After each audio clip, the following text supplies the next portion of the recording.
ان میں سے ہر ایک نے جو گناہ کمایا وہ اس کے حساب میں لکھا جائے گا، وہ اس کے حساب میں پڑا، اور جو اس فتنے کا اصل بانی ہے اس کے لیے تو ایک عذاب عظیم ہے۔ ایسا کیوں نہ ہوا کہ جب تم نے یہ بات سنی تو مسلمان مرد اور مسلمان عورتیں اپنے بارے میں نیک گمان کرتے اور کہہ دیتے کہ یہ تو ایک کھلا ہوا بہتان ہے۔ آخر یہ لوگ اپنے اس الزام کو ثابت کرنے کے لیے 4 گواہ کیوں نہ لائے؟ تو جب کہ یہ لوگ گواہ نہیں لائے تو اللہ کے نزدیک بھی یہ لوگ جھوٹے ہیں۔ اور اگر تم پر دنیا و آخرت میں اللہ کا فضل اور اس کی رحمت نہ ہوتی تو جس چیز میں تم ملوث ہو گئے تھے اس کی وجہ سے تم کو ایک عذاب عظیم آ پکڑتا۔ جب تم اپنی زبانوں سے وہ بات نقل کر رہے تھے اور اپنے منہ سے وہ بات کہہ رہے تھے جس کی بابت تمہیں کوئی علم نہیں تھا، اور تم اس کو معمولی بات خیال کر رہے تھے، اور تم اسے معمولی بات خیال کر رہے تھے، حالانکہ اللہ کے نزدیک یہ ایک بہت بڑی بات تھی۔ ایسا کیوں نہ ہوا کہ اس کو سنتے ہی تم نے کہہ دیا ہوتا کہ ہمارے لیے مناسب نہیں ہے کہ ہم ایسی بات زبان پر لائیں۔ معاذ اللہ، یہ تو ایک بہت بڑا بہتان ہے۔ بے شک جو لوگ پاک دامن بھولی بھالی با ایمان عورتوں پر تہمت لگاتے ہیں ان پر دنیا اور آخرت میں لعنت ہوئی، اور ان کے لیے بڑا عذاب ہے۔ اس دن ان کی زبانیں، ان کے ہاتھ اور ان کے پاؤں ان کے خلاف گواہی دیں گے۔ اس دن اللہ ان کو قرار واقعی سزا دے گا۔ اللہ پر ایمان لانے والے کے دل میں کیسا نور جگمگاتا ہے، اس کی ایک بہت خوبصورت تمثیل بیان کی گئی۔ فرمایا، اللہ آسمانوں اور زمین کا نور ہے۔ اس کے نور کی تمثیل یوں ہے کہ ایک طاق ہو جس میں ایک چراغ ہو، چراغ ایک شیشے کے اندر ہو، شیشہ ایک چمکتے تارے کے مانند ہو، چراغ ایک ایسے شاداب درخت زیتون کے روغن سے جلایا جاتا ہو جو نہ شرقی ہو نہ غربی، اس کا روغن اتنا شفاف ہو کہ گویا آگ کے چھوئے بغیر ہی بھڑک اٹھے گا۔ نور ہی نور، اللہ اپنے نور کی ہدایت جس کو چاہتا ہے بخشتا ہے۔ اللہ کے گھروں کو آباد کرنے والوں کا ایک خوبصورت منظر دکھایا گیا کہ ایسے گھروں میں جن کی نسبت خدا نے امر فرمایا کہ وہ تعمیر کیے جائیں گے، اور ان میں اس کے نام کا ذکر کیا جائے گا، ان گھروں میں ایسے لوگ صبح و شام خدا کی تسبیح کرتے ہیں جن کو کاروبار اور خرید و فروخت، اللہ کی یاد اور نماز کے اہتمام اور زکوٰۃ کی ادائیگی سے غافل نہیں کرتے۔ وہ ایک ایسے دن کی آمد سے ڈرتے رہتے ہیں جس میں دل اور آنکھیں سب مضطرب ہوں گے۔ اللہ کا انکار کرنے والوں کے اعمال کس طرح رائگاں جائیں گے، دل کو جھنجھوڑ دینے والا منظر دکھایا جاتا ہے۔ فرمایا، جن لوگوں نے کفر کیا ان کے اعمال کی تمثیل یہ ہے کہ جیسے چٹیل صحرا میں سراب ہو جس کو پیاسا پانی گمان کرے، یہاں تک کہ جب وہ اس کے پاس پہنچا تو وہاں اس کو کچھ نہ پایا، البتہ اس کے پاس اللہ کو پا لیا۔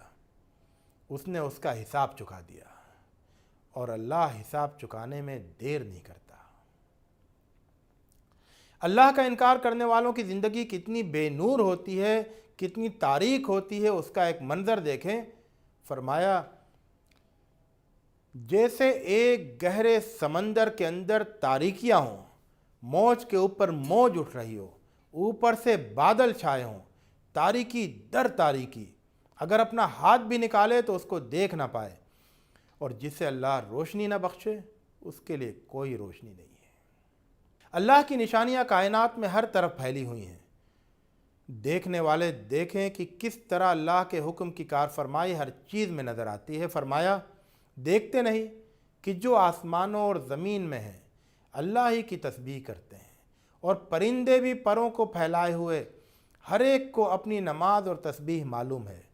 دیکھتے نہیں کہ اللہ ہانکتا ہے بادلوں کو، پھر ان کو آپس میں ملا دیتا ہے، پھر ان کو تہ بتہ کر دیتا ہے، پھر دیکھتے ہو کہ ان کے بیچ سے بارش نکلتی ہے، اور آسمان سے ان کے اندر کے پہاڑوں سے اولے برساتا ہے، پس جن کو چاہتا ہے ان کو نازل کرتا ہے، اور جن سے چاہتا ہے ان کو ہٹا دیتا ہے۔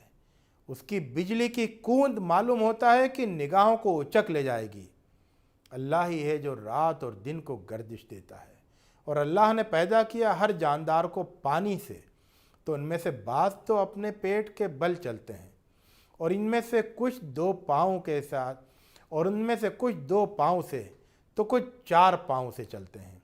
اللہ جو چاہے پیدا کر دیتا ہے، بے شک اللہ ہر چیز پر قادر ہے۔ سبحان اللہ۔ دوزخ کی ایک دل کو دہلا دینے والی تصویر سامنے آتی ہے۔ فرمایا کہ ہم نے قیامت کو جھٹلانے والوں کے لیے دوزخ تیار کر رکھی ہے۔ وہ دور ہی سے جب ان کو دیکھے گی، وہ اس کا بپھرنا اور دہاڑنا سنیں گے، اور یہ جب کسی تنگ جگہ میں باندھ کر ڈال دیے جائیں گے تو اس وقت اپنی ہلاکت کو پکاریں گے۔ آج ایک ہی ہلاکت کو نہ پکارو بلکہ بہت سی ہلاکتوں کو پکارو۔ اللہ کو چھوڑ کر جن کی پوجا کی جاتی ہے، وہ قیامت کے روز کس طرح ان پوجا کرنے والوں کے خلاف گواہی دیں گے، اس کا عبرت ناک منظر دیکھیں۔ فرمایا اس دن ان کو اور جن چیزوں کو وہ اللہ کے سوا پوجتے ہیں وہ اکٹھا کرے گا، اور ان سے پوچھے گا کہ کیا تم نے میرے ان بندوں کو گمراہ کیا، یا انہوں نے خود ہی صحیح راہ کھوئی؟